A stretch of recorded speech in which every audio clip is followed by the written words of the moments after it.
జర్నలిస్టులు వారి బాధ్యతల్లో రాణించాలంటే నిరంతరం అధ్యయనం చేయాలని టీడబ్ల్యూజేఎఫ్ రాష్ట్ర ప్రధాన కార్యదర్శి అసెంబ్లీ మీడియా కమిటీ సభ్యులు బి బసవపున్నయ్య అన్నారు. సోమవారం వరంగల్ శివనగర్లోని సాయి కన్వెన్షన్ హాల్లో టీడబ్ల్యూజేఎఫ్ వరంగల్ జిల్లా మహాసభలు ఆ సంఘం జిల్లా అధ్యక్షులు పోడేటి అశోక్ అధ్యక్షతన జరిగాయి. ఈ మహాసభలకు ముఖ్య అతిథిగా టీడబ్ల్యూజేఎఫ్ రాష్ట్ర ప్రధాన కార్యదర్శి బి బసవపున్నయ్య, అతిథులుగా ఆ సంఘం రాష్ట్ర కార్యదర్శులు చంద్రశేఖర్, రాజశేఖర్, దయాసాగర్, రఘు, హనుమకొండ జిల్లా అధ్యక్షులు కార్యదర్శి టీవీ రాజు, అంతడుపుల శ్రీనివాస్ తదితరులు పాల్గొన్నారు. Telangana working journalist federation TWJF రాష్ట్ర కమిటీ నిర్ణయం మేరకు ఇవాళ వరంగల్ జిల్లాలో జిల్లా 3వ మహాసభ నిర్వహిస్తున్నారు. ఆ మేరకు రాష్ట్ర కమిటీ నుంచి మేమందరం రావడం జరిగింది.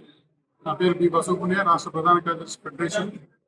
మిత్రులు చంద్రశేఖర్, రాజశేఖర్, రఘు, దయాసాగర్, అశోక్ ఇలా అందరం ఈ మహాసభలో ఇన్వాల్వ్ అయినాం.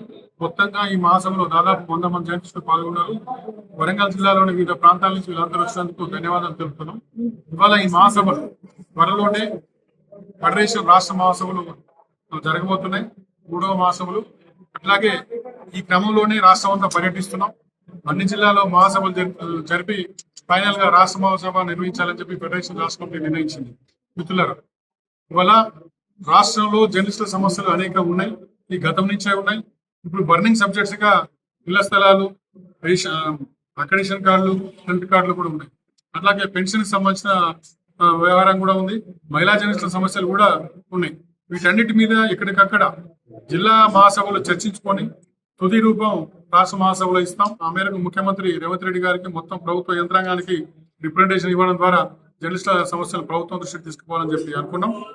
ఇప్పటికే ప్రధానంగా ఇళ్ల స్థలాలకు సంబంధించి ఇటు వరంగల్తో పాటు, హైదరాబాద్తో పాటు కరీంనగర్, అట్లాగే నల్లగొండ, ఖమ్మం ఇట్లా అనేక చోట్ల, అనేక జిల్లాల్లో, జిల్లా కేంద్రాల్లో, హైదరాబాద్లో నియోజకవర్గ కేంద్రాలు, మండల కేంద్రాల్లో అందరూ ఇళ్ల స్థలాలకు సంబంధించి ఉంది. ఇక్కడ వరంగల్లో మొత్తం ఇష్యూ చాలా బర్నింగ్ గా ఉంది. ఇప్పటికే సొసైటీ ఉంది, ఆ సొసైటీకి ల్యాండ్ కేటాయించారు, కానీ దాన్ని వ్యక్తిగతంగా ఇండివిజువల్ అలాట్మెంట్ జరగట్లేదు. అది ఇప్పటికి కృషి జరుగుతుంది. ఇక్కడ దయాసాగర్ అన్న కూడా ఆ కమిటీలో ఇన్వాల్వ్ అయి ఉన్నాడు. త్వరలో ఆ సమస్య పరిష్కారం దొరుకుతుందని మేము భావిస్తున్నాం. అయితే హైదరాబాద్ సంబంధించి కానీ ఇతర జిల్లాలకు సంబంధించి కొన్ని సమస్యలు వచ్చాయి. సుప్రీంకోర్టు తీర్పు నేపథ్యంలో రాష్ట్ర ప్రభుత్వాన్ని మేము ఒకటే డిమాండ్ చేస్తున్నాం. జర్నలిస్టులకు ఇళ్ల స్థలాలు ఇవ్వడానికి కొత్త విధానం తేవాలి. అది ఆ మేరకు ఐఏఎస్లు అట్లాగే జర్నలిస్టు సంఘాలతోని ఒక కమిటీ వేసి అధ్యయనం చేసి ఆ మేరకు ప్రభుత్వం ఖచ్చితంగా జర్నలిస్టులకు ఇళ్ల స్థలాలు ఇచ్చేలాగా మనం కృషి చేయాలని చెప్పి మేము ప్రభుత్వాన్ని రిక్వెస్ట్ చేస్తున్నాం. అదే సందర్భంగా డిమాండ్ కూడా చేస్తున్నాం. ఇవాళ ముఖ్యమంత్రి రేవంత్ రెడ్డి గారు జర్నలిస్టులు కూడా సానుకూలంగా ఉన్నారు, కానీ ఇష్యూస్ పెండింగ్ లో ఉంటున్నాయి.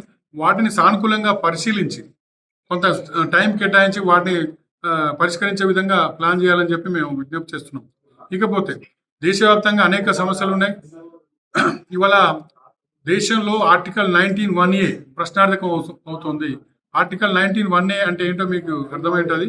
పౌర స్వేచ్ఛనే పత్రికలు, ఛానల్, ఇంగ్లీష్ పత్రికలు, తెలుగు పత్రికలు, ఛానళ్లలో ప్రజానుకూల వార్తలు రాసినప్పుడు ప్రభుత్వాలు కాస్త నెగటివ్ గా స్పందిస్తున్నాయి, కేసులు పెడుతున్నాయి.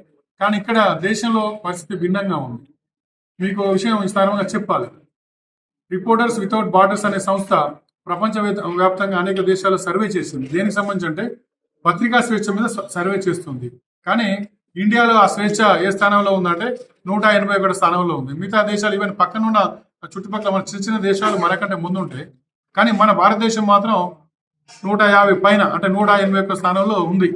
అంటే మన జర్నలిస్టులుగా దేశంలో ఎట్లాంటి పరిస్థితులను అనుభవిస్తున్నామో మీకు తెలుసు. అసలు జర్నలిస్ట్ అంటే, మీడియా అంటే ప్రజల తరఫున పోరాడాల్సిన, రాయాల్సిన వ్యక్తి. అట్లా ఇవాళ కార్పొరేట్లంతా మీడియాలో ప్రవేశించి మొత్తం ప్రజా సమస్యలను అణగదొక్కే ప్రయత్నం జరుగుతోంది. ఆ మేరకు అదే సందర్భంలో జర్నలిస్టుల హక్కులు కూడా అణగదొక్కబడుతుంది, స్వేచ్ఛ కోల్పోతున్నాం.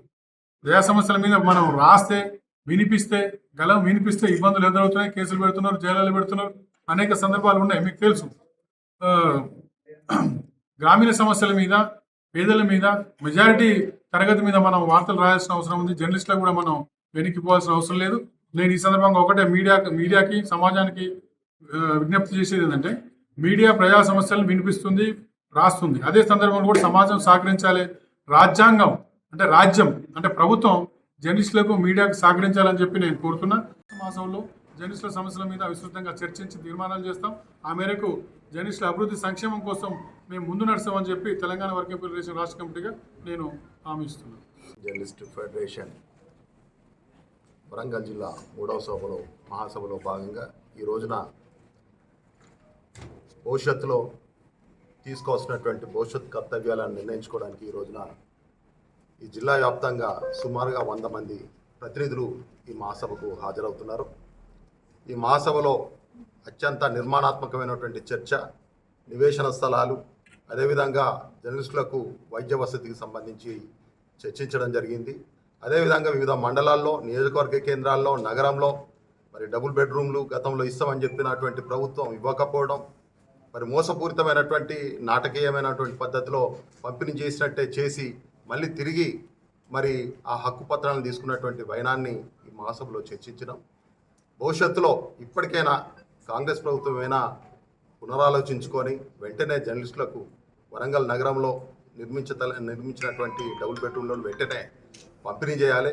ఎన్నికలతో నిమిత్తం లేకుండా, ఎన్నికల వరకు సాగతీత ప్రక్రియ లేకుండా సుప్రీంకోర్టు ఇచ్చినటువంటి తీర్పును అందులో భాగంగానే జర్నలిస్టులకు ప్రత్యేకించి ఒక పాలసీని నివేశన స్థలాలకు సంబంధించి ఇమీడియట్గా తీసుకోవాలి. దీనికి రాష్ట్ర మహోత్సవాల్లో కూడా మేము ఒక తీర్మానం చేసి రాష్ట్ర వ్యాప్త ఉద్యమానికి శ్రీకారం చుట్టడానికి మేము ప్రయత్నం చేస్తున్నాం. దీనికి వరంగల్ ఫెడరేషన్ జిల్లా శాఖ కూడా ఇందులో మమేకమే పనిచేస్తుందని చెప్పేసి భావిస్తున్నాం.